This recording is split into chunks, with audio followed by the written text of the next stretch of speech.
សួស្តីអ្នកទាំងអស់គ្នាថ្ងៃនេះខ្ញុំនឹងចែករំលែកអំពីវិធីឆុងទឹកស្ទ្រូប៊េរីទឹកដោះគោចំណុះ3លីត្រសម្រាប់ធ្វើច្រកដាក់ដបដូច្នេះដែរគ្រឿងផ្សំរបស់យើងមានដូចជាម្សៅរសជាតិស្ទ្រូប៊េរី MaxCL ជាមួយនឹងម្សៅទឹកដោះគោប្រៃម៉ាក់ណាក៏បានដែរណាបងប្អូនហើយនឹងទឹកដោះគោខាប់ដែលមកកញ្ចប់នេះគឺមានទម្ងន់2គីឡូជាមួយនឹងទឹកដោះគោស្រស់ពីរប្រភេទនេះហើយនឹងគុជចំហុយរសជាតិស្ទ្រូប៊េរីដែលមួយថង់នេះគឺវាមានទម្ងន់1គីឡូក្រោយយើងកាត់មួយថង់គឺយើងអាចញ៉ាំបានបណ្ដោយបងប្អូនបន្តមកទៀតយើងក៏វាល់ទឹក3លីត្រដាក់ចូលក្នុងឆ្នាំងរួចហើយយើងយកវាទៅដាំឲ្យពុះខណៈពេលដែលយើងរងចាំទឹកពុះយើងក៏បន្ថែមគ្រឿងក្រៅរបស់យើងដែលយើងប្រើជាមួយនឹងម្សៅស្ទ្រូប៊េរី MaxCL ចំនួន250ក្រាមហើយយើងប្រើជាមួយនឹងម្សៅទឹកដោះគោម៉ាក់ណាក៏បានដែរចំនួន200ក្រាមរួចហើយយើងក៏ប្រើជាមួយនឹងទឹកដោះគោខាប់ជាតិផ្អែមនឹងចំនួន300មីលីលីត្រសម្រាប់ទឹក3លីត្រចំពោះជាតិផ្អែមអាចបន្ថែមបន្ថយបានណា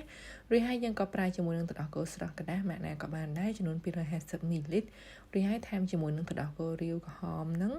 ចំនួន150មីលីលីត្រទៀតបូកចូលគ្នាវា400បន្ទាប់ពីទឹករបស់យើងពុះហើយយើងក៏ចាក់ម្សៅស្ទ្រូប៊េរីចូលកូរចូលគ្នាទៅលេងល្អរួចហើយយើងចាក់ម្សៅទឹកដោះគោចូល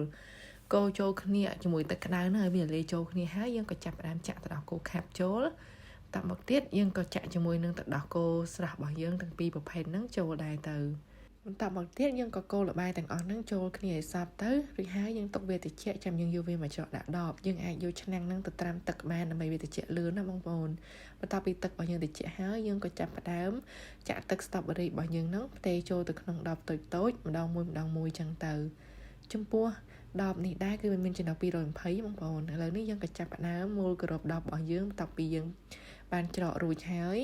ឥឡូវនេះទឹកស្ទ្រូប៊េរីដោះគោរបស់យើងក៏បានរួចរាល់ហើយបងប្អូនរសជាតិរបស់វាគឺថាឆ្ងាញ់ហើយមានគុយស្ទ្រូប៊េរីទៀតអញ្ចឹងចំពោះម៉ឺនុយនេះដែរគឺយើងអាចក្លាសេនឹងទូទឹកកកបានមួយអាទិត្យណាមុននឹងយើងលក់គឺយើងត្រូវក្លាសេបាន12ម៉ោងឬក៏មួយយប់សិនទៅ